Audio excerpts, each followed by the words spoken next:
नमस्कार। न्यूज के इकलौते फैमिली शो न्यूज की पाठशाला में आप सभी का बहुत स्वागत। मैं हूं सुशांत सिन्हा। ये वो पाठशाला जहां सबकी क्लास लगती है। और सबसे पहले रोज की तरह आपको बता दूं कि आज कौन कौन सा चैप्टर खोलूंगा। राहुल गांधी और अखिलेश यादव की काली पट्टी, संसद में नया बवाल, पीएम मोदी बिना लोड लिए कहां चल दिए, आज आपको वो बताऊंगा। विदेश जाने के पहले मोदी शाह की मीटिंग हुई ऑपरेशन सिंदूर पर।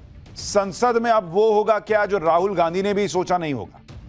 अखिलेश यादव की मस्जिद के अंदर वाली मीटिंग में ऐसा क्या हुआ कि हंगामा मच गया, आज ये भी दिखाऊंगा। बिहार चुनाव के पहले नीतीश तेजस्वी के बीच सबसे तीखी बहस के वायरल वीडियो में क्या है, आज आपको देखना चाहिए। इसके अलावा मोदी, पुतिन और जिनपिंग का प्लान तैयार, साथ मिलकर वो करेंगे कि ट्रंप का उतार देंगे क्या बुखार। भारत चीन रूस की तिकड़ी और मजबूत हुई तो दुनिया में क्या क्या बदल जाएगा, पूरा खेल समझाने वाला चैप्टर आज खोलूंगा। दुनिया में जो देश ही नहीं है उसका दूतावास खोलकर ठगने वाले महाठगों का हैरान कर देने वाला चैप्टर भी लाया। ठगी की दुनिया के वो बंटी बबली जिनके किस्से सुनकर पैरों तले जमीन निकल जाएगी, ये आपको जरूर देखना चाहिए क्योंकि एक से एक महाठग दुनिया में घूम रहे हैं बॉस। लेकिन पहले दिन भर की बड़ी खबरों का रिवीजन, उसके बाद पहला चैप्टर।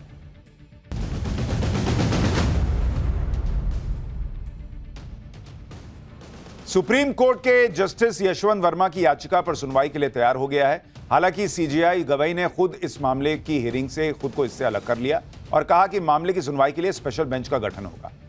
उनके लिए इस मामले की सुनवाई करना उचित नहीं। गुजरात एटीएस ने खूंखार आतंकी संगठन अलकायदा से जुड़े 4 आतंकियों को गिरफ्तार किया। 2 आतंकियों को गुजरात, 1 को दिल्ली और 1 को नोएडा से गिरफ्तार किया गया है। गुजरात एटीएस के मुताबिक ये चारों आतंकी सोशल मीडिया के जरिए लोगों को आतंकी संगठन से जोड़ने का काम कर रहे थे। ये ऐसे ऐप्स का इस्तेमाल कर रहे थे जिसमें कंटेंट अपने आप डिलीट हो जाता है। आगरा धर्मांतरण केस में यूपी पुलिस का ताबड़तोड़ एक्शन जारी है। धर्मांतरण गैंग के मास्टरमाइंड बताए जा रहे अब्दुल रहमान के करीबी जुनैद और उसके 2 बेटों को पुलिस ने गिरफ्तार किया है। अब तक इस मामले में 14 गिरफ्तारियां हो चुकी हैं। भारत ने पाकिस्तान के विमानों के लिए भारतीय एयरस्पेस में एंट्री के बैन को 23 अगस्त तक के लिए बढ़ा दिया है। सिविल एविएशन मिनिस्ट्री ने इसको लेकर नोटाम जारी कर दिया है। पहलगाम आतंकी हमले के बाद से भारत और पाकिस्तान के बीच तनाव लगातार बना हुआ है और इसके बाद सुरक्षा कारणों से पाकिस्तानी विमानों की एंट्री भारतीय एयरस्पेस में बैन है। शादी का सीजन शुरू होने से पहले ही सोने के दाम ऑल टाइम हाई पर पहुंच गए। India Boolean and jewellers association के मुताबिक आज 24 कैरेट सोने की कीमत में 994 रुपए तक का उछाल आया और 10 ग्राम सोने की कीमत बढ़कर 1,0502 रुपए तक पहुंच गई। इस साल अब तक सोना 24,340 रुपए महंगा हो चुका है।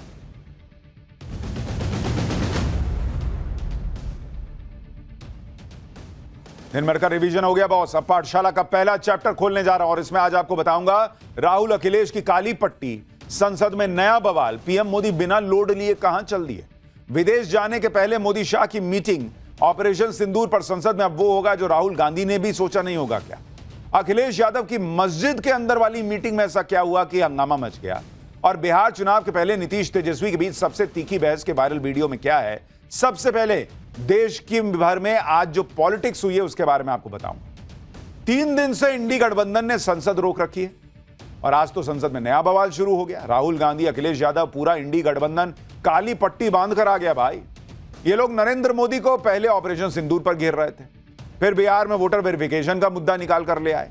लेकिन पूरा इंडी गठबंधन ये देखकर हैरान हो गया कि प्रधानमंत्री नरेंद्र मोदी तो राहुल अखिलेश की इस पॉलिटिक्स का कोई लोड ही नहीं ले रहे। इधर इंडी गठबंधन चीखता रहा, काले कपड़े पहनता रह गया, काली पट्टी बांधता रह गया। मोदी निकल लिए बिना लोड लिए विदेश। उनको जो अपना काम करना है वो तो उसमें लगे हुए हैं। पूरे इंडी गठबंधन जो है वो मतलब हैरान परेशान है। राहुल गांधी ने पीएम मोदी के विदेश जाने पर कह दिया कि वो तो भाग गए, उनकी विदेश नीति फेल है। दूसरी तरफ बिहार के वोटर वेरिफिकेशन के मुद्दे पर दिल्ली से पटना तक बहुत हंगामा मचा। नए उपराष्ट्रपति के चुनाव की प्रक्रिया शुरू हो गई है बॉस। इंडी गठबंधन भी चुनाव लड़ने के लिए कैंडिडेट तलाश रहा है, जबकि उसको पता है कि जीतेगा एनडीए का कैंडिडेट, लेकिन किसी को एक और लेके आएंगे तब तो मुकाबला होगा। इसके अलावा अखिलेश यादव की एक मीटिंग को लेकर बड़ा विवाद हो गया। आरोप है कि उन्होंने संसद भवन के पास एक मस्जिद में अपने नेताओं के साथ मीटिंग की। बीजेपी अखिलेश यादव को घेर रही है, पूछ रही है कि भाई क्या अखिलेश यादव ने मस्जिद को सपा का दफ्तर समझ लिया है क्या। मतलब कुल मिलाकर आज भी जबरदस्त पॉलिटिक्स चली है, नए नए ड्रामे हुए हैं। नरेंद्र मोदी की विदेश यात्रा को लेकर नया बवाल हुआ है। आज हम आपको बताएंगे कि विदेश जाने के पहले नरेंद्र मोदी और अमित शाह की ऐसी कौन सी मीटिंग हुई है जिसको लेकर बड़ी चर्चा है। इसमें ऑपरेशन सिंदूर पर संसद में अब वो होगा जो राहुल गांधी ने सोचा भी नहीं होगा क्या? अखिलेश यादव की मस्जिद के अंदर वाली मीटिंग में क्या बवाल मचा है, क्या हंगामा मचा है उसको लेकर। बिहार में गजब हो गई है भाई, तीखी बहस नीतीश कुमार और तेजस्वी यादव के बीच। लेकिन ये पूरी सियासत आपको दिखाऊं, पहले उसका ट्रेलर तो देखिए बॉस।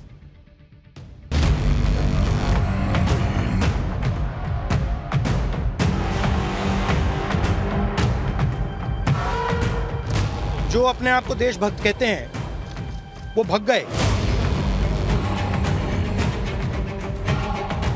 अभी भी आप ट्रंप की गुलामी करना चाहते हैं। महाराष्ट्र में इन्होंने चीटिंग की, सवाल पूछे इलेक्शन कमीशन से, वोटर लिस्ट दिखाइए, इन्होंने वोटर लिस्ट नहीं दिखाई। एसआईआर का विरोध नहीं करते, निष्पक्ष होकर के चुनाव आयोग को काम करना चाहिए था, वो ये काम नहीं कर रही। अरे भाई जानते हो बच्चा न हो, अरे तुम तो बहुत बच्चे न थे।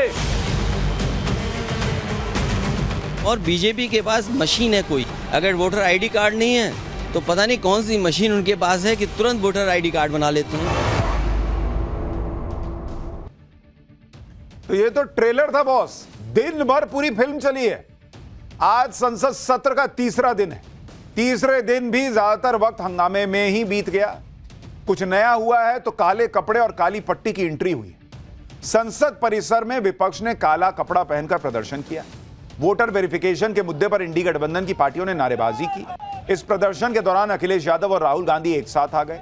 विपक्ष ने इस मौके को शक्ति प्रदर्शन में बदलने का प्रयास किया।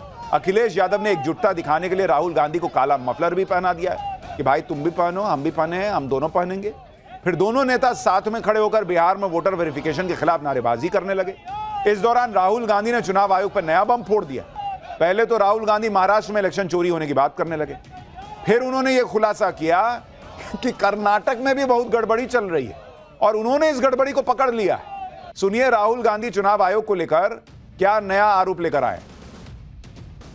महाराष्ट्र में इन्होंने चीटिंग की, हमने सवाल पूछे इलेक्शन कमीशन से, वोटर लिस्ट दिखाइए, इन्होंने वोटर लिस्ट नहीं दिखाई।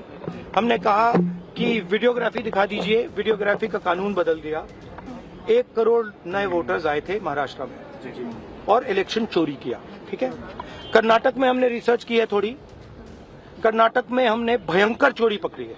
मैं ब्लैक एंड व्हाइट में आपको दिखाऊंगा, इलेक्शन कमीशन को दिखाऊंगा। ठीक है, और यही काम इनको पता लग गया है कि इनका जो गेम है हम समझ गए हैं। ठीक है, और अब इन्होंने क्या किया है कि अब हम बिहार का पूरा सिस्टम नए तरीके से करेंगे, वोटर डिलीट करेंगे और नए तरीके से वोटर लिस्ट लाएंगे।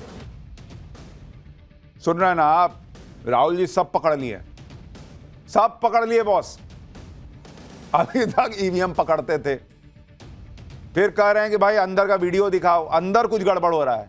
कभी स्ट्रांग रूम में गड़बड़ी होती है, कभी ईवीएम में गड़बड़ी होती है, अब वोटर लिस्ट में गड़बड़ी पकड़े। एक चीज ये पकड़ नहीं पा रहे कि इनका कनेक्ट पब्लिक से कैसे टूट गया है। वो पकड़ लेते ना मुद्दा तो सारा चुनाव जीतते। ये इधर उधर पकड़ रहे हैं, यही गड़बड़ा रहे हैं। राहुल गांधी इलेक्शन चोरी की बात कर रहे हैं, अखिलेश यादव एक कदम और आगे चले गए बॉस। अखिलेश यादव ने कह दिया कि बीजेपी के पास कोई मशीन है जिससे 5 मिनट के अंदर आधार कार्ड और वोटर आईडी कार्ड बना देती है। सच में कहें भाई, हंसिए मत। अखिलेश यादव को सुनिए कि वो क्या कह रहे हैं, फिर आपको बताता हूं कि बिना इन सब का लोड लिए पीएम मोदी कहां चले गए। जो बिहार में हो रहा है वो कल को यूपी में होगा, बंगाल में भी होगा, क्योंकि बीजेपी जानती है कि जनता के बीच में महंगाई, बेरोजगारी के सवाल पर उनके पास जवाब नहीं है। चुनाव आयोग का काम है कि ज़्यादा से ज़्यादा वोट बने, ज़्यादा से ज़्यादा लोग वोट डालने आएँ, निष्पक्ष चुनाव हो। उत्तर प्रदेश में बाई इलेक्शन में हम लोगों ने देखा कि इलेक्शन कमीशन आंख बंद कर करके बैठा हुआ था और बीजेपी के पास मशीन है कोई जो वो हर बूथ पे पहुंचाते हैं कि अगर आप पे आधार नहीं है तो 5 मिनट में आधार बना देते हैं बीजेपी के लोग। अगर वोटर आईडी कार्ड नहीं है तो पता नहीं कौन सी मशीन उनके पास है कि तुरंत वोटर आईडी कार्ड बना लेते हैं। तो ये ये कहानियां, मनोहर कहानियां चल रही हैं बॉस।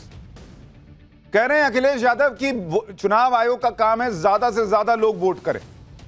हाँ भाई, ज्यादा से ज्यादा लोग वोट करें, पर इसका मतलब ये थोड़ी है कि बांग्लादेशियों का वोट डलवा दें, रोहिंग्याओं का वोट डलवा दें, जो मर गए हैं उनका भी वोट डलवा दें क्योंकि ज्यादा वोट पड़ना चाहिए। कह रहे हैं 5 मिनट में आधार कार्ड बना देती है बीजेपी। तो भाई फिर आप लोग काहे खड़े होकर कह रहे हैं सुप्रीम कोर्ट में कि आधार कार्ड देखकर जो है वोटर वेरिफिकेशन होने दीजिए?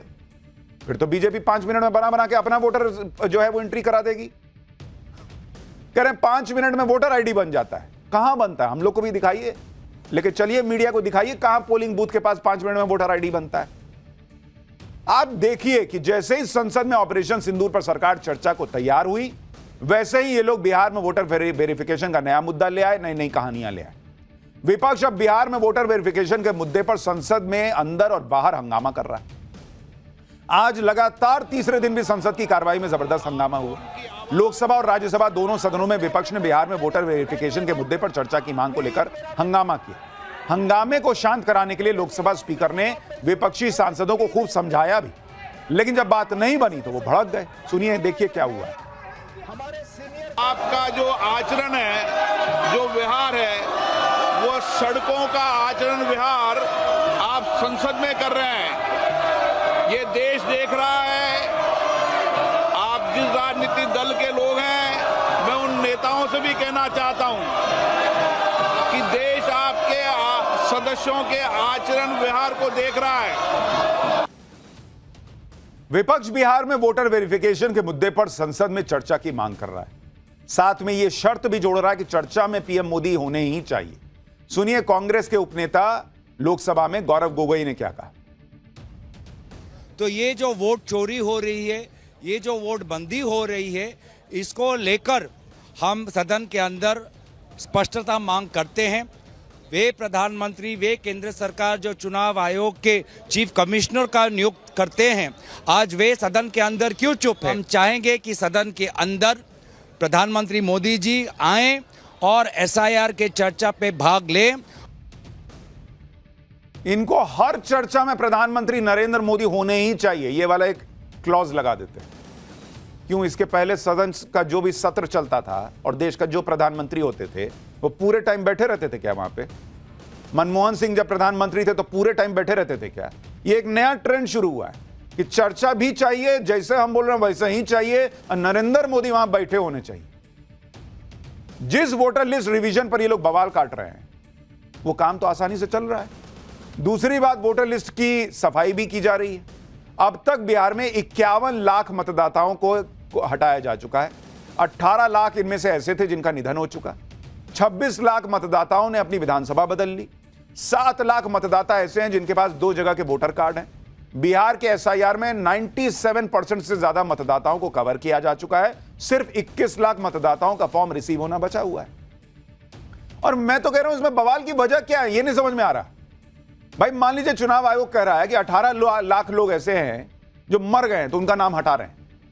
तो भाई अगर गलत हटा रहे हैं तो आप ले आइए, फलाने आदमी को उठा के ले आइए, कहिए कि देखिए ये जिंदा है, इसका नाम हटा दिए, खत्म मामला।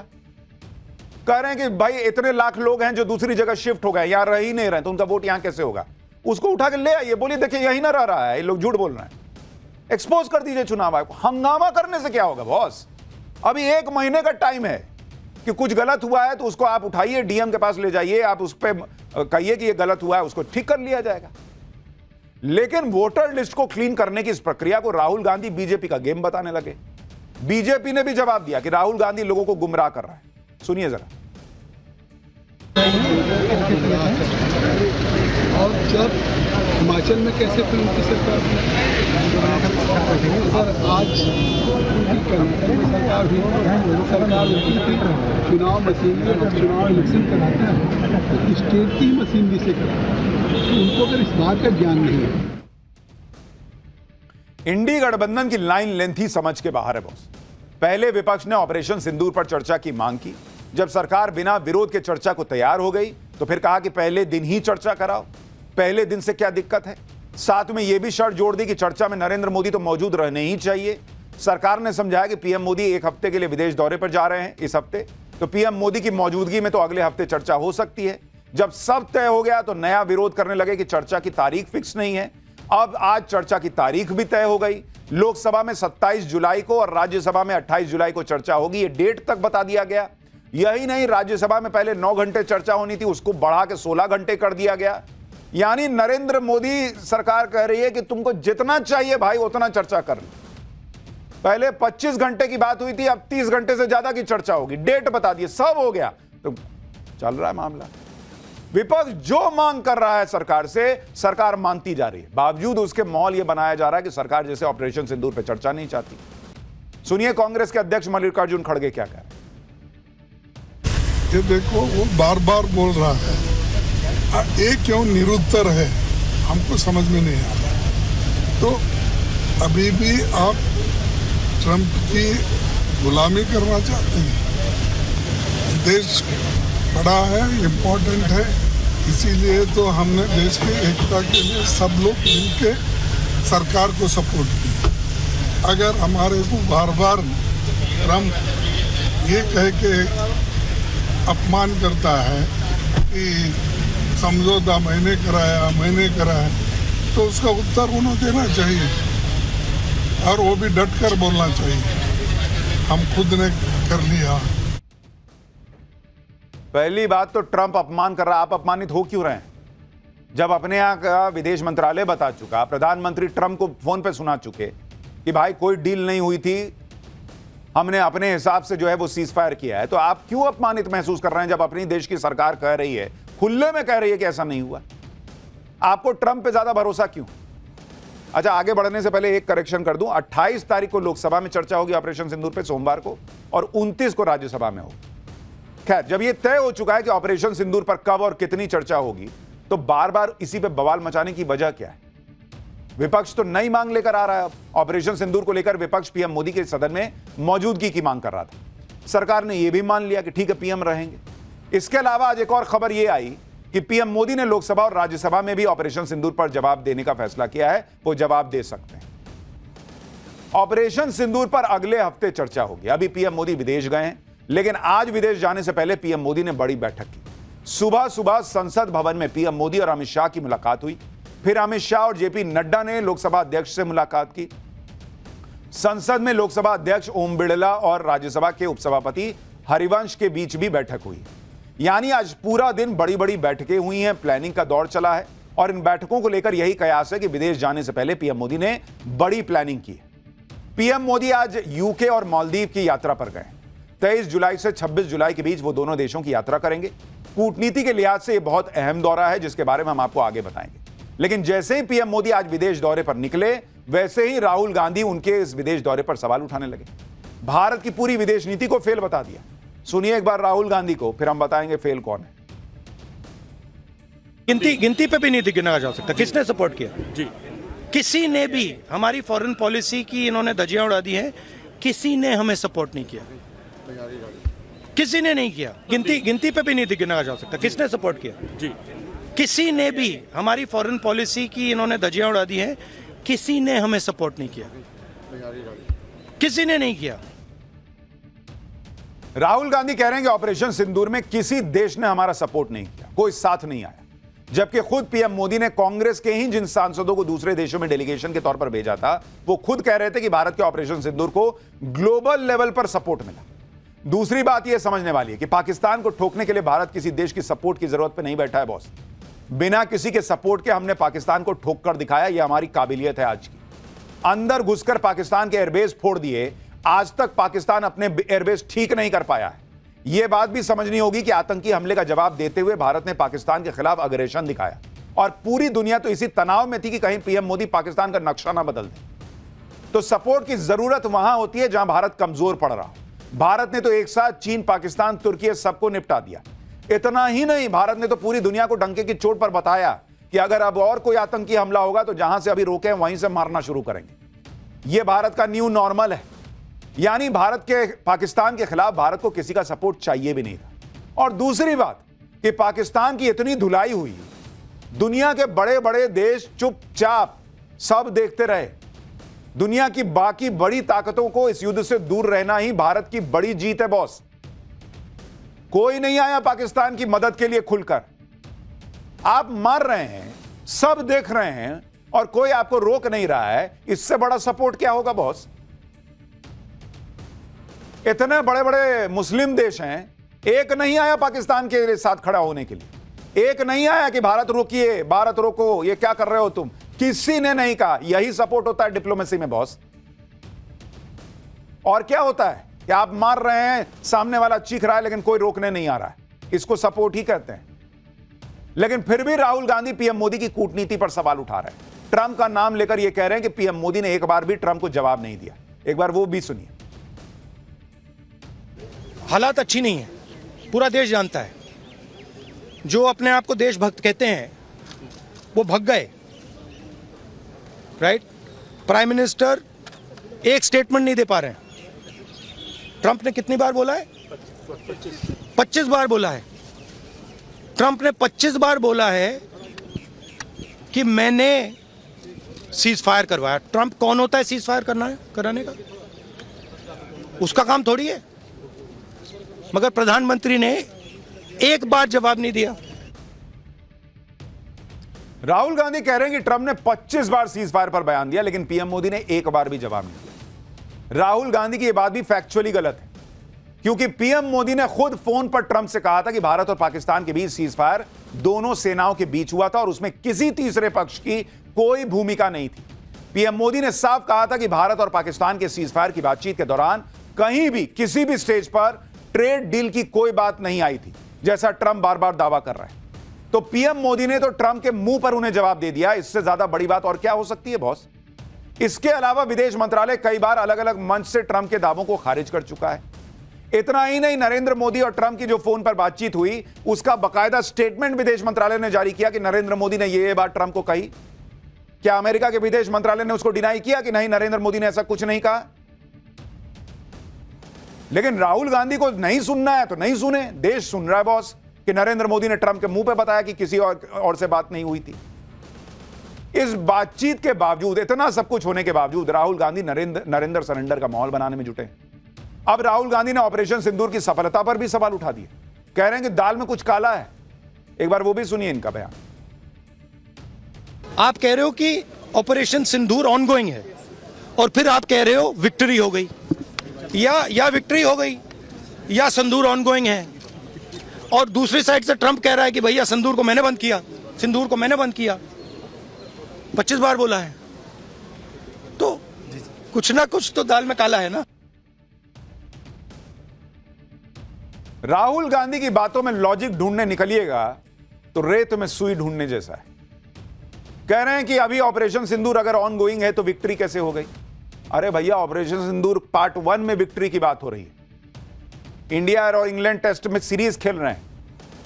इंडिया दूसरा टेस्ट जीता है अगर, तो नहीं कहिएगा कि दूसरा टेस्ट जीता था, क्योंकि अभी तो सीरीज खत्म नहीं हुई, इसलिए पहला दूसरा टेस्ट जीता हुआ आप बोल नहीं सकते राहुल गांधी के हिसाब से। गजब है भाई। इनको बस ये साबित कर देना है कि भाई ऑपरेशन सिंदूर में कामयाबी नहीं मिली, भारत जो है वो मार खाया, भारत के प्लेन गिर गए। एकदम अंदर से लग रहा है कि इनकी इच्छा यही है कि कैसे लोगों के मन में मैं ये सेट कर दूं। ऑपरेशन सिंदूर की सफलता पर किसी को शक नहीं है बॉस, आप गलत प्रयास कर रहे हैं। और राहुल गांधी ऐसी बातें कर रहे हैं जिससे ऑपरेशन सिंदूर की सफलता सवालों के घेरे में आ जाए, और इसी में वो बार बार ट्रंप की बात कर रहे हैं। जबकि ट्रंप के बारे में दुनिया जानती है कि ट्रंप कभी भी कुछ भी बोल देते हैं। और जहां तक ऑपरेशन सिंदूर की बात है तो पाकिस्तान से अच्छा कौन जानता होगा कि भारतीय सेना ने उसे कितना ठोका। पाकिस्तान की सेना अब तक इसी बात से घबराई हुई है कि ऑपरेशन सिंदूर अभी खत्म नहीं हुआ, नरेंद्र मोदी फिर से, भारत जो है वो फिर से कभी भी ठोक सकता है। राहुल गांधी ने नरेंद्र मोदी की विदेश नीति पर सवाल उठाए, विदेश नीति को फेल बताया। लेकिन आप देखिए कि आज ही नरेंद्र मोदी ऐसी विदेश यात्रा पर निकले हैं जिससे भारत को जबरदस्त कूटनीतिक सफलता मिलने वाली है। पीएम मोदी यूके के दौरे पर दोनों देशों के बीच एफटीए यानी फ्री ट्रेड एग्रीमेंट पर साइन हो सकता है। यह डील भारत के लिए कितनी अहम है, इससे क्या होगा, यह आपको थोड़ी देर में आगे अगले चैप्टर में बताऊंगा। पीएम मोदी यूके के बाद मालदीव जाएंगे। मालदीव वो देश है जहां चीन समर्थक माने जाने वाले राष्ट्रपति मोहम्मद मोइजू हैं। साल 2023 में मोइजू ने भारत और मोदी के खिलाफ कैंपेन चलाकर चुनाव जीता था। आज वही मोइजू मालदीव के स्वतंत्रता दिवस पर चीन को नहीं, भारत के प्रधानमंत्री को चीफ गेस्ट बुला रहा है। समंदर में सुरक्षा के लिहाज से मालदीव भारत के लिए अहम देश है। यही वजह है कि पीएम मोदी वहां जाकर भारत के हितों को साधेंगे। लेकिन राहुल गांधी प्रधानमंत्री के इस विदेश दौरे को बता रहे हैं कि वो तो भग गए। मनमोहन सिंह विदेश दौरे पे जाते थे तो भग जाते थे क्या? लेकिन यहां तो खुद को विदेश नीति का एक्सपर्ट बताने वाले इंडी गठबंधन के नेताओं को लगता है कि पीएम मोदी पर्सनल काम से जैसे घूमने गए या फिर ऑपरेशन सिंदूर की बहस से बचने के लिए चले गए। ऑपरेशन सिंदूर की बहस से बचना होता तो इसी हफ्ते नहीं करा देते ऑपरेशन सिंदूर पे चर्चा, खुद विदेश में रहते, आप यहां चर्चा कर लेते। वो तो कह रहे हैं कि मैं रहूंगा भाई, मैं आ जाऊं तब चर्चा करना, और 25 घंटे क्या 35 घंटे कर लो। सच यह है कि पीएम मोदी जिस एफटीए को फाइनल करने के लिए यूके गए हैं, उस एफटीए पर पूरी दुनिया की नजर है। पीएम मोदी ऐसे वक्त में यूके से डील फाइनल करने गए हैं जब अमेरिका में ट्रंप हर देश को टैरिफ की धमकी दे रहे हैं। यूके और भारत की यह डील टैरिफ की धमकी देने वाले ट्रंप को भी करारा जवाब होगा। इसके अलावा जो नेटो रूस से तेल खरीदने पर भारत को धमकी दे रहा था, उसी नेटो में शामिल ब्रिटेन भारत के साथ आर्थिक और रणनीतिक साझेदारी को मजबूत कर रहा है। पीएम मोदी ने जिस फ्री ट्रेड एग्रीमेंट के लिए यूके जाने का फैसला किया, उस पर दोनों देशों के बीच 3 साल से बातचीत चल रही है। जनवरी 2022 में ऑफिशियल बातचीत शुरू हुई थी, अक्टूबर तक एग्रीमेंट होने की उम्मीद थी, लेकिन 3 साल से ज्यादा लग गए। आप सोचिए, भारत के हितों को प्रोटेक्ट करने के लिए पीएम मोदी ऐसी कोई भी डील जल्दबाजी में नहीं कर रहे जिससे देश को नुकसान हो, और 3 साल की मेहनत के बाद अब जाकर दोनों देशों के बीच कहा जा रहा है कि एफटीए पर बात बन गई और उसे पीएम मोदी ऐसे ही छोड़ दें, सिर्फ इसलिए क्योंकि राहुल गांधी और इंडी गठबंधन के कुछ नेता उन पर सवाल उठाएंगे। आप यह भी देखिए कि भारत और यूके के बीच जब साल 2022 में बातचीत शुरू हुई फ्री ट्रेड एग्रीमेंट को लेकर, तब बोरिस जॉनसन पीएम, तब से अब तक वहां 3 पीएम बदल गए बॉस, लेकिन अब जाकर बातचीत फाइनल होती दिख रही है। भारत और यूके के बीच जो फ्री ट्रेड एग्रीमेंट फाइनल होने की कगार पर है, उससे कैसे दोनों देशों का फायदा पहुंचेगा और कैसे भारत के लिए एग्रीमेंट जरूरी है, अब ये भी आपको बताता हूं। एफटीए का मतलब होता है फ्री ट्रेड एग्रीमेंट। इसमें 2 देशों के बीच होने वाले व्यापार को आसान बनाया जाता है, कम टैक्स या 0 टैक्स तक लगता है। इससे दोनों देशों की कंपनियों को फायदा होता है, दोनों देशों के व्यापारियों को टैक्स फ्री मार्केट मिल जाता है, उनका सामान सस्ता हो जाता है, जिससे लोग ज्यादा खरीदारी करते हैं। इस एफटीए का मकसद भारत और यूके के बीच द्विपक्षीय व्यापार को दोगुना करके 10,36,000 करोड़ तक ले जाना है। यूके में टैक्स फ्री मार्केट मिलने का मतलब है कि भारत को यूरोप की मार्केट का और ज्यादा एक्सेस मिल जाएगा। एग्रीमेंट साइन होने के बाद भारत के लेदर, फुटवेयर, टेक्सटाइल, खिलौने, जेम्स एंड ज्वेलरी जैसे प्रोडक्ट्स पर प्रोडक्ट्स जो हैं वो यूके में सस्ते हो जाएंगे। दूसरी तरफ ब्रिटेन से आने वाले प्रोडक्ट्स भारत में सस्ते हो जाएंगे। जब भारत और यूके के बीच ट्रेड बढ़ने की वजह से चीन, वियतनाम, इंडोनेशिया, बांग्लादेश जैसे देशों का यूके से होने वाला व्यापार प्रभावित हो सकता है। अनुमान है कि भारत यूके की डील से इन देशों को एक झटके में 16,000 करोड़ रुपए का नुकसान हो सकता है। पीएम मोदी यूके से डील फाइनल करने के बाद मालदीव के दौरे पर जाएंगे, और यह मालदीव का दौरा क्यों अहम है, पीएम मोदी डिप्लोमेसी में कौन सा बड़ा धमाका करने वाले हैं, नरेंद्र मोदी रूस, चीन के साथ मिलकर कौन सा प्लान बना रहे हैं जो ट्रंप का बुखार छुड़ा देगा, यह अभी आगे अगले चैप्टर में बताऊंगा। लेकिन उससे पहले आप यह देखिए कि देश में किस तरह की पॉलिटिक्स चल रही है। इधर संसद में वोटर वेरिफिकेशन के मुद्दे पर इंडी गठबंधन नरेंद्र मोदी को घेर रहा है, उधर बिहार में अलग जबरदस्त बवाल मचा हुआ है भाई। वोटर वेरिफिकेशन के मुद्दे पर बिहार विधानसभा में भाई साहब वहां तो पॉलिटिकल अखाड़ा बन गया। सत्ता और विपक्ष के बीच वोटर वेरिफिकेशन के मुद्दे पर गजब हंगामा हुआ है, युद्ध चला है। कल और आज दोनों दिन इंडी गठबंधन के नेता बिहार विधानसभा में काले कपड़ों में आए, वोटर वेरिफिकेशन के खिलाफ जमकर नारेबाजी हो। इस हंगामे और बवाल में आज सीएम नीतीश कुमार की भी एंट्री हो गई। नीतीश कुमार ने आज विधानसभा में तेजस्वी यादव और विपक्ष की क्लास लगा दी। नीतीश ने तेजस्वी को उनके पिता लालू यादव के जमाने के बिहार की झलक भी याद दिलाई। आज भी बिहार विधानसभा में इसी मुद्दे पर हंगामा हुआ। आरजेडी और कांग्रेस के विधायकों ने हाथों में तख्तियां लेकर विधानसभा के बाहर प्रोटेस्ट किया।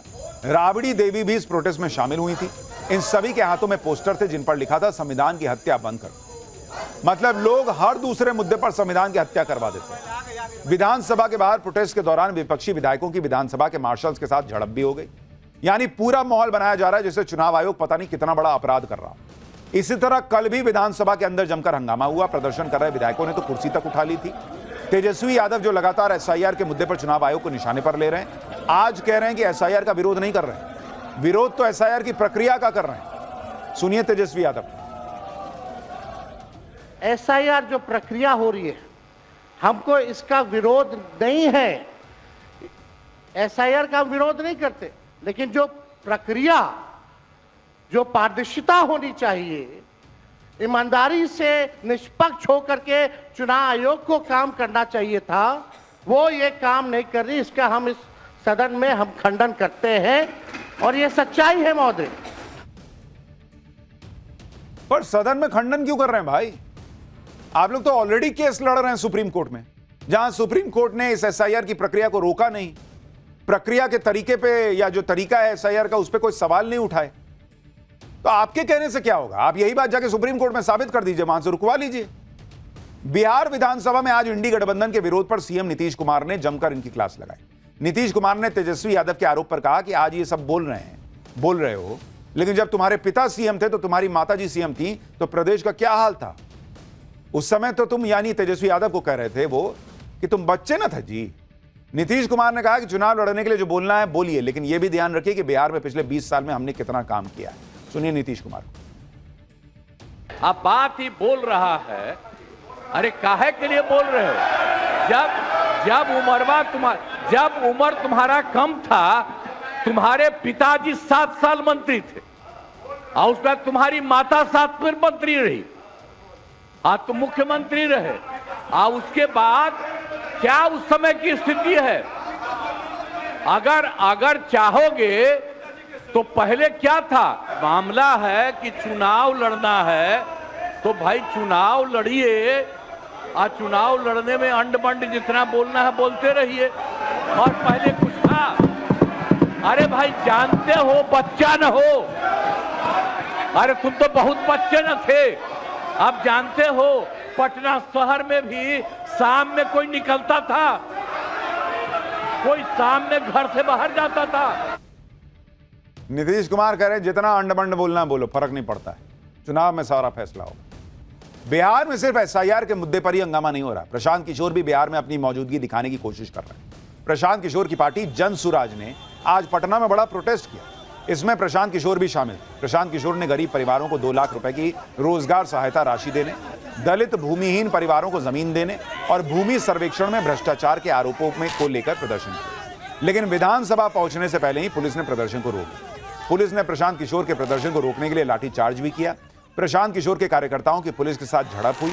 कुल मिलाकर गजब हंगामा मचा रहा प्रशांत किशोर के प्रदर्शन को लेकर। अपने कार्यकर्ताओं पर हुए लाठीचार्ज से प्रशांत किशोर भी भड़क गए। प्रशांत किशोर एक कार पर चढ़कर बैठ गए और पुलिस को चुनौती देने लगे। उन्होंने कहा कि हिम्मत है तो पुलिस उन पर लाठी चलाकर दिखाए। सुनिए प्रशांत किशोर।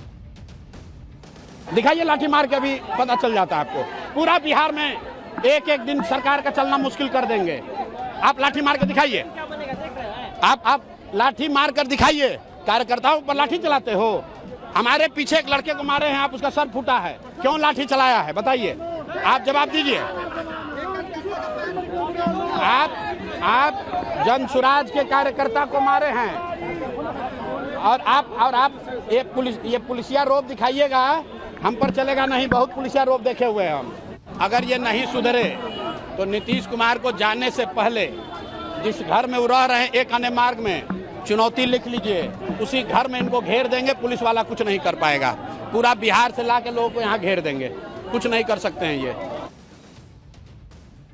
बिहार में ये पॉलिटिक्स चल रही है तो उधर यूपी में अखिलेश यादव अपनी पॉलिटिक्स सेट कर रहे हैं और इस चक्कर में एक नए विवाद में फंस गए। अखिलेश यादव की एक मस्जिद के अंदर की तस्वीर बहुत वायरल हो रही है।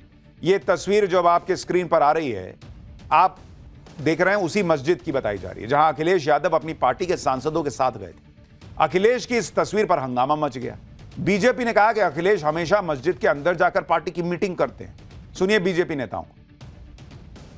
इंडी गठबंधन में होड़ लगी हुई है। मुसलमानों के करीबी कौन, मुसलमानों का सबसे बड़ा पैरोकार कौन, चाहे राहुल गांधी अखिलेश यादव में हो चाहे अन्य राजनीतिक दलों में। समाजवादी पार्टी का चरित्र सदा से हिंदू विरोधी रहा है, मुस्लिम परस्त रहा है और जिसका खामियाजा समाजवादी पार्टी को सत्ता से बेदखल होकर के भुगतना पड़ा है। आने वाले समय में और बड़ी कीमत सपा को चुकानी पड़ेगी। अखिलेश यादव के खिलाफ मौलानाओं ने भी मोर्चा खोल दिया है। ऑल इंडिया मुस्लिम जमात के संस्थापक मौलाना शहाबुद्दीन रिजवी ने कहा कि अखिलेश यादव ने मस्जिद को सियासत का अखाड़ा बना दिया है और अखिलेश को मस्जिद में ले जाने वाले मोहिबुल्ला नदवी शरीयत की नजर में मुजरिम है। उनको पूरी कौम से माफी मांगनी चाहिए। मस्जिद सिर्फ खुदा का घर है, वहां खुदा की इबादत के अलावा कोई काम नहीं करना चाहिए। वहां मौलाना मुहिबुल्लाह नदवी समाजवादी पार्टी के लोगों को बुला करके मीटिंग करते हैं, राजनीतिक बातें करते हैं। उन्होंने मस्जिद को सियासत का अखाड़ा बना लिया है, मस्जिद को मजाक बना के रख दिया है। इसलिए मौलाना मुहिबुल्लाह नदवी शरीयत की नजर में मुजरिम हैं। पूरी कौम के सामने वो माफी मांगे और अलल ऐलान तौबा करें। जिस मस्जिद में अखिलेश यादव गए वो संसद भवन के पास ही है। समाजवादी पार्टी के रामपुर से सांसद मौलाना मुहिबुल्लाह नदवी इस मस्जिद में इमाम भी हैं। संसद की कार्यवाही स्थगित हुई तो मौलाना मुहिबुल्लाह नदवी अखिलेश और दूसरे सांसदों के साथ मस्जिद चले गए। डिंपल यादव, धर्मेंद्र यादव समेत कई और सांसद भी इस तस्वीर में दिख रहे हैं। यह मस्जिद संसद भवन के ठीक सामने है। सड़क पार करके इस मस्जिद में आप जा सकते हैं। इस मस्जिद का नाम ट्रांसपोर्ट नगर मस्जिद या जामा मस्जिद है। बीजेपी कह रही है कि अखिलेश यादव ने मस्जिद को पार्टी ऑफिस बना दिया, मस्जिद में राजनीति कर रहे हैं बैठ के। वहीं समाजवादी पार्टी कह रही है कि मस्जिद के अंदर कोई बैठक नहीं हुई थी, बल्कि अखिलेश यादव मस्जिद को देखने के लिए गए थे। इस मामले में विवाद बढ़ा तो अखिलेश यादव ने बीजेपी पर धर्म के नाम पर पॉलिटिक्स का आरोप लगा दिया। अखिलेश यादव ने कहा कि बीजेपी तोड़ने का काम करती है और हम जोड़ने का काम करते हैं। अखिलेश यादव ने कहा कि बीजेपी ने धर्म को हथियार बना लिया है। मैं केवल इतना जानता हूं कि आस्था जोड़ती है। किसी भी धर्म या कोई आस्था है वो आस्था जोड़ती है, और जो आस्था जोड़ने का काम करती है हम उसके साथ हैं। बीजेपी को यही तकलीफ है कि कोई जुड़े नहीं, दूरियां बनी रहे। तो आस्था जोड़ने का काम करती है और इसलिए हम लोग हर आस्था पर आस्था रखते हैं। अब बीजेपी के कहने से, अब बीजेपी को मीठे से तकलीफ होगी तो मीठा छोड़ देंगे? बीजेपी कहेगी नमकीन खाइए तो नमकीन खाएंगे क्या? तो बीजेपी क्या कर रही है, बीजेपी को आप भी जानते हो, बीजेपी को आप सब जानते हो। बीजेपी का हथियार ही धर्म है। कौन जोड़ रहा है कौन तोड़ रहा है ये तो पब्लिक तय करती है, लेकिन नरेंद्र मोदी कुछ ऐसे रिश्ते जोड़ रहे हैं या जोड़ने का प्रयास कर रहे हैं जो कि वर्ल्ड पॉलिटिक्स को, जो ग्लोबल पॉलिटिक्स उसकी धुरी को बदल देगी। मोदी, पुतिन और जिनपिंग का प्लान तैयार है। साथ मिलकर वो करेंगे कि ट्रंप का बुखार उतार देंगे क्या? भारत चीन रूस की तिकड़ी हुई मजबूत तो दुनिया में क्या क्या बदल जाएगा, अब इसका पूरा खेल समझाने वाला चैप्टर खोल रहा हूं। पीएम मोदी ने रूस के राष्ट्रपति व्लादिमीर पुतिन और चीन के राष्ट्रपति शी जिनपिंग के साथ मिलकर ऐसा प्लान तैयार कर लिया है क्या जो पूरा वर्ल्ड ऑर्डर चेंज कर देगा?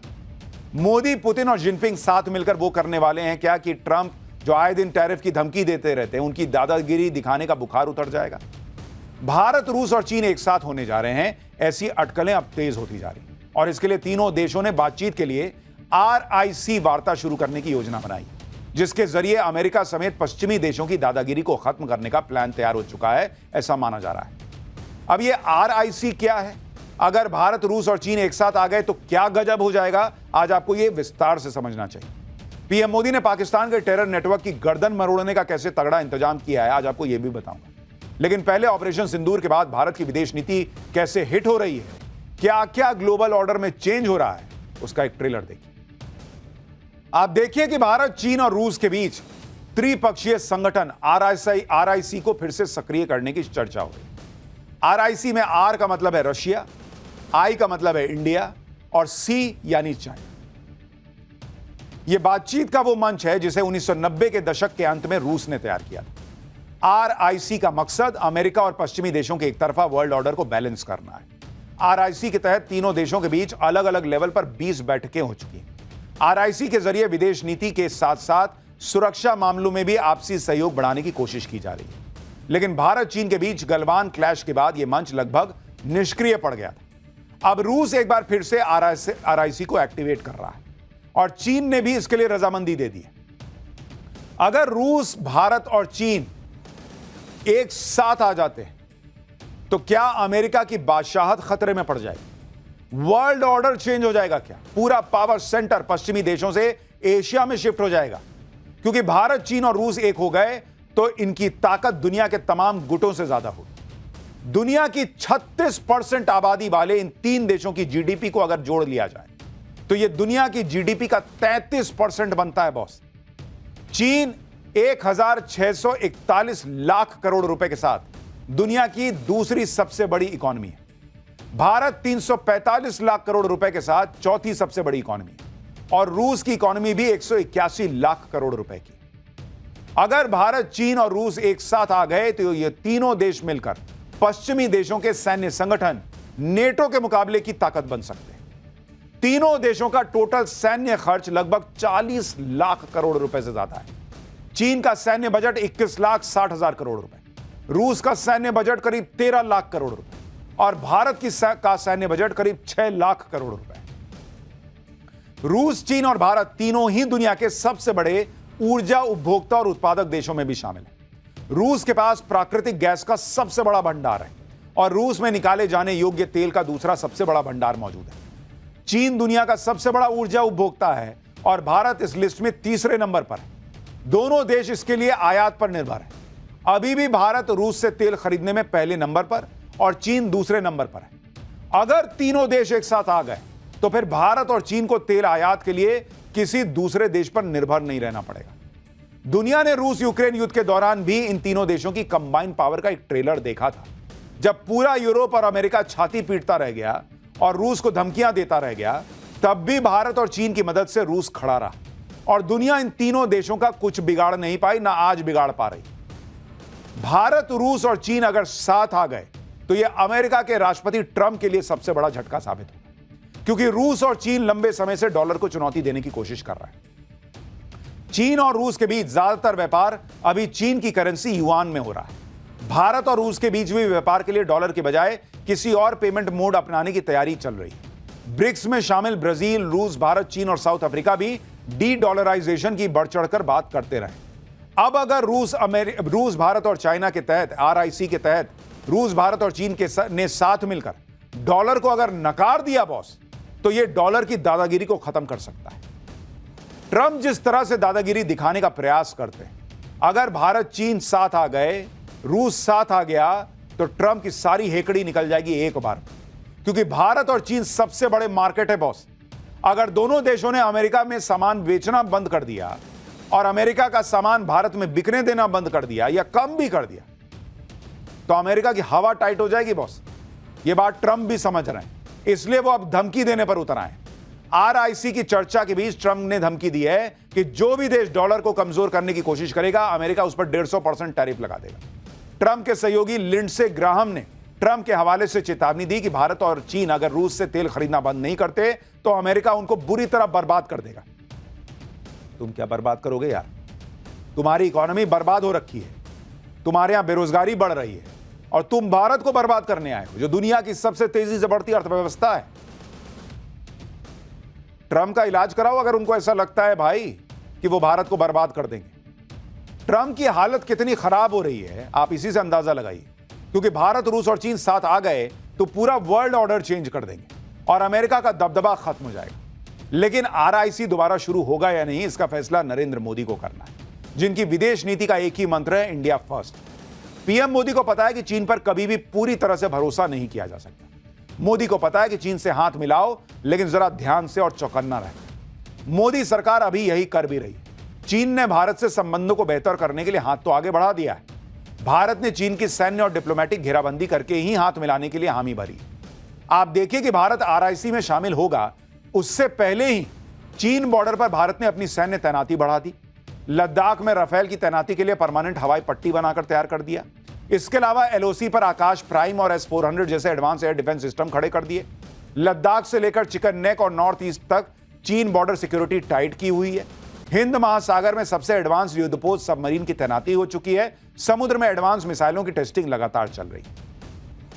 यानी भारत चीन से अगर दोस्ती करने की दिशा में बढ़ने का भी सोच रहा है, तो भाई जैसे फिल्मों में नहीं दिखाता है कि आप मिलने भी गए ऐसे आदमी से जिस पर भरोसा नहीं किया जा सकता है तो पूरा 4 ठुक खोस के गए, वैसे ही भारत ने तैयारी की हुई है कि पूरा एकदम तैयारी कर दो, चीन को पता रहे कि धोखा देना बहुत मुश्किल है। यह मोदी सरकार की विदेश नीति का दम है कि जो चीन हमेशा पाकिस्तान की साइड लेता था, वो भारत की तरफ दोस्ती का हाथ बढ़ा रहा है। अंतर्राष्ट्रीय डिप्लोमेसी में बड़े देशों के बीच संबंधों का बेहतर होना हमेशा तनातनी से बेहतर होता है। भारत चीन को लेकर उसी दिशा में आगे बढ़ रहा है। पिछले साल अक्टूबर में PM मोदी और चीन के राष्ट्रपति शी जिनपिंग ने रूस में ब्रिक्स सम्मेलन के दौरान मुलाकात की थी। गलवान संघर्ष के बाद यह मोदी और शी जिनपिंग की पहली द्विपक्षीय बैठक। इसके बाद पिछले महीने यानी जून में रक्षा मंत्री राजनाथ सिंह और NSA अजीत डोभाल चीन गए, SCO की बैठक में हिस्सा लिया। अभी 13 जुलाई को ही भारत के विदेश मंत्री S जयशंकर ने चीन की यात्रा की थी, जहां उन्होंने शी जिनपिंग समेत कई बड़े मंत्रियों के साथ बैठक की थी। अब कुछ लोग पूछ रहे हैं कि चीन के साथ हाथ मिला ही क्यों रहे हो, लेकिन वो ये नहीं देख रहे कि चीन ने भारत की शर्तों पर हाथ मिलाने की शुरुआत की। चीन ने पहलगाम आतंकी हमले की निंदा की, आतंकवाद के खिलाफ भारत का साथ देने का भरोसा दिया, एलएसी पर देप्सांग और डेमचौक जैसे विवादित इलाकों से अपनी सेना को पीछे हटाया। 6 साल बाद मानसरोवर यात्रा दोबारा शुरू हुई है। जब चीन भारत से दोस्ती करने के लिए कई कदम उठा रहा है और उठा चुका है, तब भारत ने भी एक कदम आगे बढ़ाया। भारत सरकार अब चीनी पर्यटकों को फिर से वीजा देने जा रही है। भारत 5 साल बाद यह सेवा फिर से शुरू करेगा। जून 2020 में हुए गलवान संघर्ष के बाद चीनी पर्यटकों पर बैन लगा दिया गया था। अब चीन के पर्यटकों के लिए 24 जुलाई से भारतीय वीजा सर्विस दोबारा शुरू होगी। यानी भारत बहुत फूंक फूंक के कदम आगे बढ़ा रहा है। भारत चीन के साथ रिश्तों को रीसेट तो करना चाहता है, लेकिन बहुत ध्यान से, क्योंकि दोनों का आपसी क्लैश भी तो है ना भाई। एक तो चीन पे भरोसा नहीं कर सकते, दूसरा भारत फास्टेस्ट ग्रोइंग इकोनॉमी है दुनिया में। तो चीन तो मतलब कितनी दोस्ती निभा पाएगा, कैसे दोनों कॉम्पिटिटर हैं तो साथ चलेंगे, ये एक सवाल तो रहता ही है। और चीन पे आंख मूंद के भरोसा किया भी नहीं जा सकता। प्रधानमंत्री मोदी की डिप्लोमेसी का दम देखिए। जो देश चीन के इशारे पर नाचते थे, वो भी आज फिर से भारत के साथ दोस्ती करने के लिए बेचैन है। पीएम मोदी मालदीव को पटरी पर ला चुके हैं, श्रीलंका के साथ भारत के संबंधों को मजबूत किया है और सदियों से दोस्त रहे नेपाल के साथ रिश्तों को भी नई दिशा दी है। ये तीनों वो देश हैं जहां भारत के दुश्मनों के इशारे पर पिछले कुछ सालों में एंटी इंडिया नैरेटिव सेट करने की पूरी कोशिश की है। कहा गया कि ये देश भारत से दूरी बनाकर चीन के नजदीक जा रहे हैं। लेकिन जो लोग नरेंद्र मोदी की डिप्लोमेसी पर सवाल उठाते हैं, वो देखें कि एंटी इंडिया नैरेटिव की कैसे हवा निकाल दी गई। और जो लोग भारत विरोधी माहौल बना रहे थे, वो अब भारत और पीएम मोदी का गुणगान गा रहे हैं। अब मालदीव को ही देखिए। 2 साल पहले जब मालदीव में सत्ता परिवर्तन हुआ, तो उसने चीन के इशारे पर भारत को तेवर दिखाने की कोशिश की और दोनों देशों के बीच तनातनी उस वक्त और बढ़ गई जब पीएम मोदी के लक्षद्वीप दौरे की तस्वीरें सोशल मीडिया पर वायरल हुई। इन तस्वीरों को लेकर मालदीव के नेता और मंत्रियों ने पीएम मोदी के खिलाफ खूब बयानबाजी की। लेकिन जब भारत के लोगों ने मालदीव के टूरिज्म का बॉयकॉट करना शुरू किया, तो मालदीव की पहले से डगमगा रही इकोनॉमी की हालत और खराब हो गई, क्योंकि मालदीव के टूरिज्म का सबसे बड़ा हिस्सा भारत से पहुंचने वाले पर्यटकों का है। इससे मालदीव लाइन पर आ गया। तो जो लोग पूछ रहे थे कि नरेंद्र मोदी ने एक फोटो खिंचवा लिया तो क्या हो गया, भाई फोटो ऐसा खिंचवाया कि पूरी फिल्म पलट गई है। पुराने रिश्तों का हवाला देकर अब भारत से मदद की गुहार लगा रहे हैं मोइजू। हालांकि पीएम मोदी ने बड़ा दिल दिखाया और मालदीव को आर्थिक संकट से उबरने में हर संभव मदद का भरोसा दिया। इसी का नतीजा है कि आज मालदीव पीएम मोदी के लिए रेड कारपेट बिछाकर वेलकम कर रहा है। पीएम मोदी 25 और 26 जुलाई को 2 दिन के मालदीव दौरे पर पहुंचने वाले हैं और मालदीव के 60वें स्वतंत्रता दिवस समारोह में गेस्ट ऑफ ऑनर होंगे। कौन? प्रधानमंत्री मोदी। पीएम मोदी ने अपनी मालदीव यात्रा का एजेंडा भी क्लियर कर दिया है। पीएम मोदी ने मालदीव के दौरे को लेकर ट्वीट किया और लिखा कि यह साल दोनों देशों के बीच राजनयिक संबंधों की शुरुआत की 60वीं वर्षगांठ मना रहा है। वो राष्ट्रपति मोइजू और दूसरे पॉलिटिकल लीडरशिप के साथ अपनी बैठकों का इंतजार कर रहे हैं ताकि आर्थिक और समुद्री सुरक्षा पर साझेदारी के ज्वाइंट विजन को आगे बढ़ाया जा सके और हिंद महासागर क्षेत्र में शांति, समृद्धि और स्थिरता के लिए आपसी सहयोग को मजबूत किया जा सके। यानी भारत लगातार मजबूत होता जा रहा है। लेकिन राहुल गांधी, इंडी गठबंधन, वो पिछले 11 साल से यही साबित करने में लगे हैं कि नरेंद्र मोदी की विदेश नीति फेल है और चुनाव में खुद फेल हो जाते हैं ये सब कर।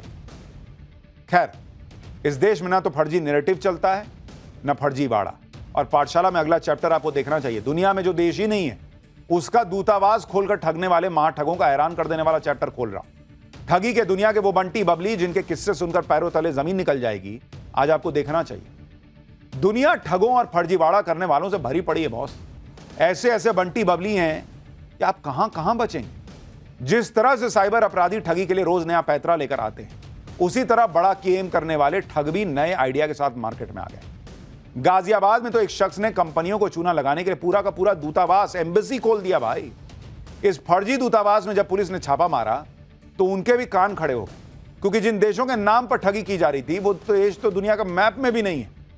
पूरे देश में इस तरह के एक नहीं कई ठग अपना धंधा चला रहे। कुछ दिन पहले बिहार में पुलिस ने ऐसे रैकेट का भंडाफोड़ किया जिन्होंने जमीन के रेट बढ़ाने के लिए खेतों के बीच फर्जी हाईवे बना डाला था। यही नहीं, गुजरात में तो आईपीएल के नाम पर फर्जी क्रिकेट टूर्नामेंट करवा दिया गया था, जिसमें खिलाड़ी भी फर्जी थे, टीम फर्जी थी, मैच फर्जी थे।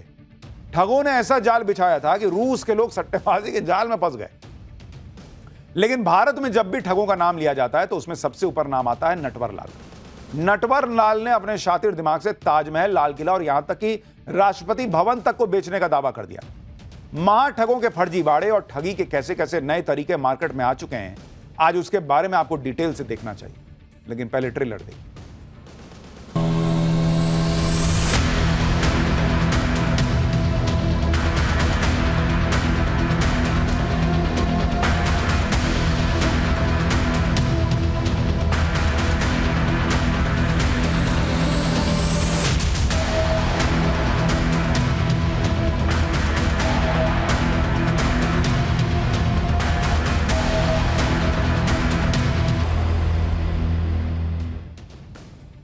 देश भर में हुए ठगी के कारनामों की लिस्ट बहुत लंबी है, लेकिन सबसे पहले बात दिल्ली से सटे गाजियाबाद की, जहां यूपी एसटीएफ ने अवैध रूप से चल रहे फर्जी दूतावास का भंडाफोड़ किया और इस पूरे फर्जीवाड़े को ऑपरेट करने वाले आरोपी हर्षवर्धन जैन को धर दबोचा।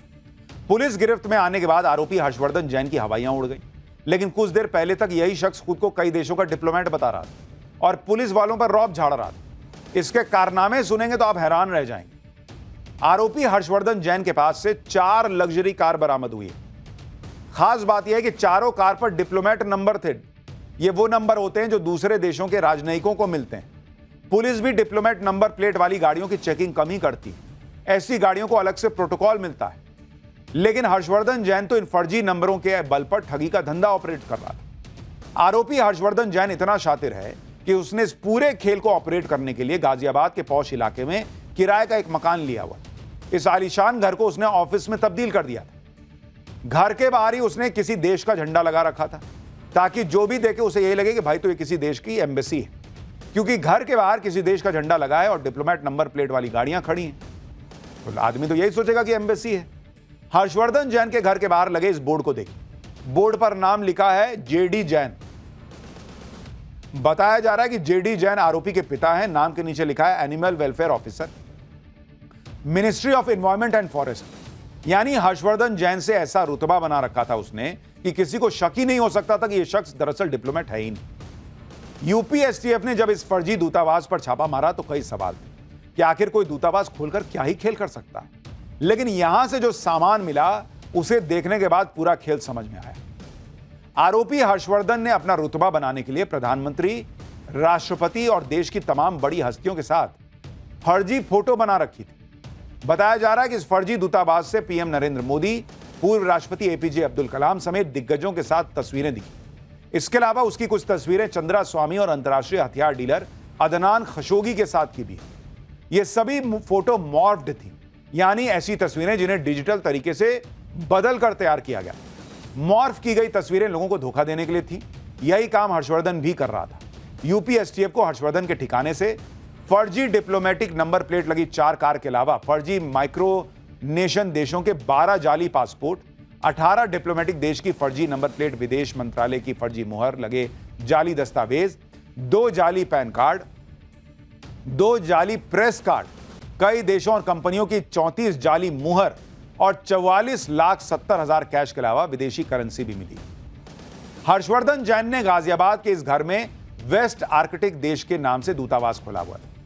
आपने शायद ही इस देश का नाम कभी सुना हो, सुनिएगा भी कैसे। इस नाम का कोई देश ही नहीं है दुनिया में। यूपी पुलिस भी यही जानने के बाद हैरान रह गई। यूपी पुलिस के मुताबिक हर्षवर्धन जैन खुद को जिन माइक्रोनेशन देशों का डिप्लोमेट बता रहा था, उसमें से कई देश तो अस्तित्व में ही नहीं। हर्षवर्धन जैन ने जिन देशों के नाम बताए उसमें पोल्विया और लोडोनिया को संयुक्त राष्ट्र से कोई मान्यता भी नहीं। मतलब पोल्विया और लोडोनिया नाम के कोई देश इस दुनिया में है ही नहीं। जबकि सेबोर्गा इटली में एक गांव है जिसे देश का दर्जा भी प्राप्त नहीं। वहीं वेस्ट आर्कटिका अमेरिका में एक नॉन प्रॉफिट संस्था है, लेकिन कोई देश नहीं। यह भी जानना चाहिए आपको कि हर्षवर्धन फर्जी डिप्लोमेट बनकर ठगी के इस पूरे खेल को अंजाम कैसे दे रहा है। पुलिस के मुताबिक हर्षवर्धन ने माइक्रोनेशन देशों का डिप्लोमेट बनकर प्राइवेट कंपनियों को ठेके दिलाने के नाम पर दलाली का काम शुरू किया। लोगों को विदेश में काम दिलाने के नाम पर ठगी करता था। शेल कंपनियों के जरिए हवाला रैकेट चला रहा।